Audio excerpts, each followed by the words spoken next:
Human rights పీడబ్ల్యూఏఓ TV channel ప్రేక్షకులకు human rights PWA సంస్థ తరపున హృదయపూర్వక నమస్కారాలు తెలియపరుస్తూ గత రెండు రోజుల క్రితము రాజలింగమూర్తి అని చెప్పేసి ఒక సామాజిక కార్యకర్తని హత్యకు గురి కావడం జరిగింది.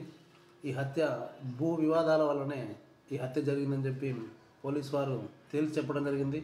హత్యకు పాల్పడిన నిందితులను కూడా రిమాండ్ చేయడం జరిగింది. ఇదంతా తెలిసిన విషయమే.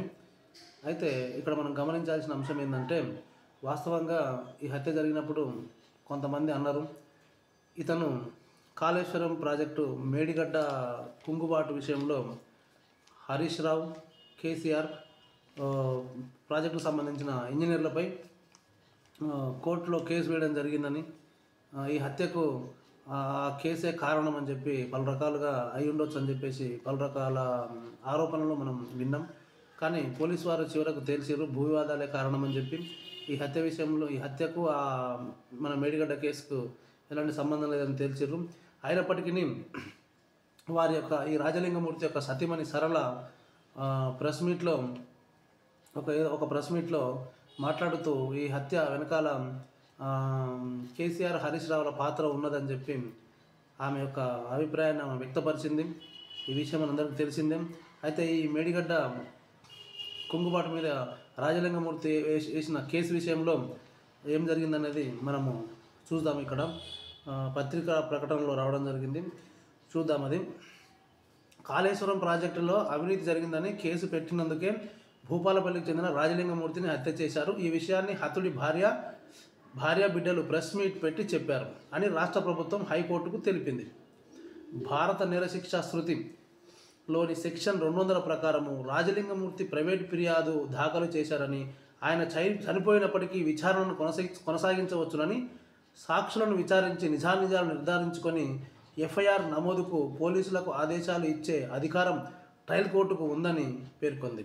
కాళేశ్వరం ప్రాజెక్టులో అవినీతి వల్లే మేడిగడ్డ కుంగుబాటు గురైందంటూ రాజలింగమూర్తి ఫిర్యాదు మేరకు వ్యక్తిగతంగా హాజరు కావాలంటూ భూపాలపల్లి జిల్లా కోర్టు మాజీ సీఎం కేసీఆర్, మాజీ మంత్రి హరీష్ రావు ఇతరులను ఆదేశిస్తూ నోటీసులు ఇచ్చిన విషయం తెలిసిందే. ఇది తెలిసిన విషయమే. ఇది జిల్లా కోర్టు ఇచ్చిన ఉత్తర్వులను కొట్టివేయాలంటూ కేసీఆర్, హరీష్ రావు హైకోర్టులో క్వాష్ పిటిషన్ దాఖలు చేశారు. ఈ పిటిషన్పై జస్టిస్ కె లక్ష్మణ్ ధర్మాసనం సోమవారం మరొకసారి విచారణ చేపట్టింది. ప్రభుత్వం తరపున పబ్లిక్ ప్రాసిక్యూటర్ పల్లె నాగేశ్వరరావు వాదనలను వినిపిస్తూ ఫిర్యాదుదారు చనిపోయినప్పటికీ కేసు కొనసాగించవచ్చునని పేర్కొన్నారు. తొలుత ఫిర్యాదుపై విచారించే పరిధి తమకు లేదని పేర్కొంటూ పిటిషన్ను డిస్మిస్ చేస్తూ భూపాలపల్లి మెజిస్ట్రేట్ కోర్టు తుది ఉత్తర్వులు జారీ చేసింది. సదరు ఉత్తర్వులపై భూపాలపల్లి జిల్లా కోర్టులో రివిజన్ పిటిషన్ వేశారని పేర్కొన్నారు. మెజిస్ట్రేట్ కోర్టు తుది ఉత్తర్వులు ఇచ్చినందున జిల్లా కోర్టులో రివిజన్ వేయడం చట్టసమ్మతమేనని పేర్కొన్నారు. ఓకే, భూపాలపల్లి జిల్లా కోర్టు నిర్ణయంలో ఎలాంటి లోపం లేదన్నారు. కేసీఆర్, హరీష్ రావు తరపు న్యాయవాది వాదనలను వినిపిస్తూ మెజిస్ట్రేట్ కోర్టు ఇచ్చిన ఉత్తర్వులపై జిల్లా కోర్టు రివిజన్ పిటిషన్ను స్వీకరించడమే తప్పన్నారు. ఫిర్యాదుదారు లేనప్పుడు కేసును ఎవరు నిరూపిస్తారని ప్రశ్నించారు. వాదోపవాదనలను నమోదు చేసుకున్న ధర్మాసనం, ఇక్కడ విన్నారు కదా, ఫిర్యాదుదారు లేనప్పుడు దీన్ని ఎవరు నిరూపిస్తారని చెప్పి మన కేసీఆర్, హరీష్ రావులకు సంబంధించినటువంటి లాయరు వారి యొక్క వాదనలు వినిపించారు.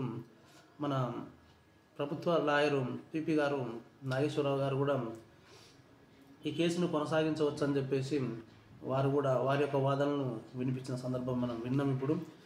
అయితే మరి ఏం జరిగిందో చూద్దాము. ఎవరు నిరూపిస్తారని ప్రశ్నించారు.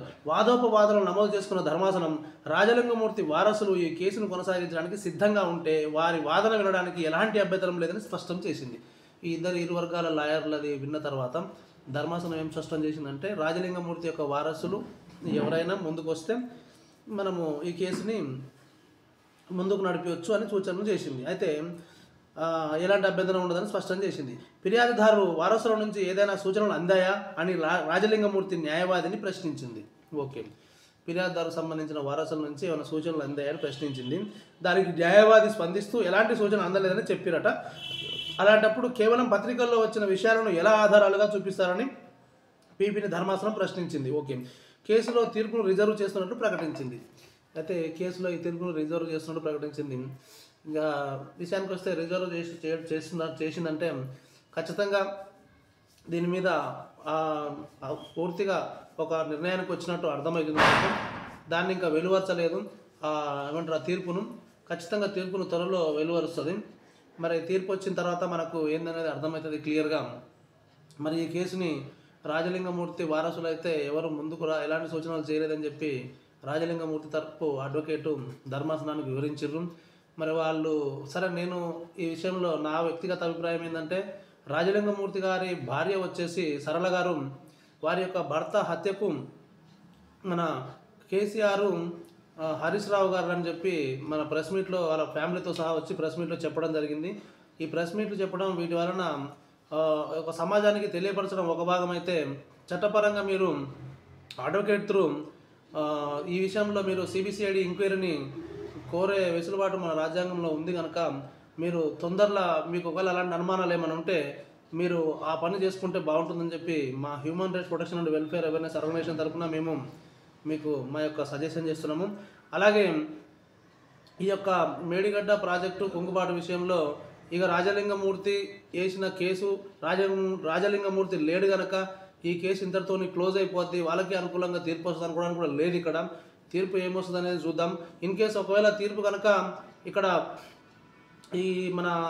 ఈ కుంగుబాటు విషయంలో వేసిన తీర్పు ఈ రాజలింగమూర్తి లేనందువలన దీన్ని కొట్టివేయడం జరుగుతుందని కనుక ఏమన్నా తీర్పు వస్తే కనుక ఇంకా ఏదన్నా ఒకవేళ ఈ కేసుని ముందుకు నడిపేయడానికి ఎలాంటి సోర్సెస్ ఉన్నా కూడా ప్రజల తరపున ఇక్కడ ప్రజాధనం దుర్వినియోగం అయింది కనుక ఈ కాళేశ్వరం ప్రాజెక్టు విషయంలో అనే ఆరోపణ కనుక ఈ విషయాన్ని తేల్చడానికి ఇంకా రాజలింగమూర్తి లాంటి సామాజిక కార్యకర్తలు ఈ రాష్ట్రంలో ముందుకెళ్ళడానికి ఎంతోమంది ఉన్నారని చెప్పి నేను అనుకుంటున్నా.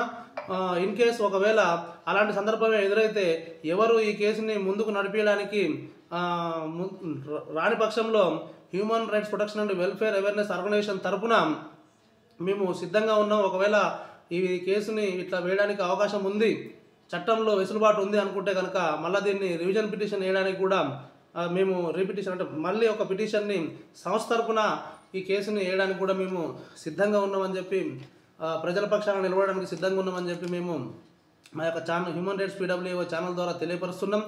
సామాజిక కార్యకర్తలు ఎవరు కూడా ఇలాంటి హత్యలకు ఇక్కడ ఏం జరిగింది, ఈ కేసు వల్లనే హత్య జరిగిందా అని అయితే నిర్ధారణ జరగలేదు. సరే, అది పక్కన పెడితే మనము ఎవరైనా సరే సామాజిక కార్యకర్తలు ఇలాంటి హత్యలకు భయపడకుండా ముందుకెళ్ళాలి. కాకపోతే ముందు జాగ్రత్తతోని మనకు తెలిసిపోతుంటుంది మనకు ఏం జరగబోతుంది అనేది. అంటే మనం చేసే యాక్టివిటీస్ మనం ఏం చేస్తున్నాము, మనం చేస్తున్నప్పుడు మనకు ఏ సందర్భాలు ఎదురు అయ్యే అవకాశాలు ఉన్నాయనేది మనం గమనించగలుగుతాం. కనుక అలా గమనించిన తదుపరి వెంటనే మనము దానికి కావాల్సిన ప్రొటెక్షన్ కూడా ఏర్పాటు కొరకు మనము ప్రభుత్వంతో మనం డిస్కషన్ చేసి ఆ ప్రొటెక్షన్ కూడా ఏర్పాటు చేసుకోవాలి. చాలా జాగ్రత్తగా ఉండాలి. ప్రజల కోసం మనం సేవ చేయాలనుకున్నప్పుడు ఇలాంటి అవాంతరాలు ఎన్నో ఎదురైతూనే ఉంటాయి. కానీ ప్రాణం పోతే తిరిగి రాదు కనుక ఆ ప్రాణాన్ని కాపాడుకోవడంలో కూడా చాలా ముందంజలో ఉండాలని చెప్పి నేను ప్రతి ఒక్క సామాజిక కార్యకర్తకు, ప్రజాసేవకులకు human rights protection and welfare awareness organisation తరఫున నా యొక్క మనవి చేస్తున్నాం. దీన్ని అన్యతగా భావించొద్దు. థ్యాంక్ యూ, ధన్యవాదాలు.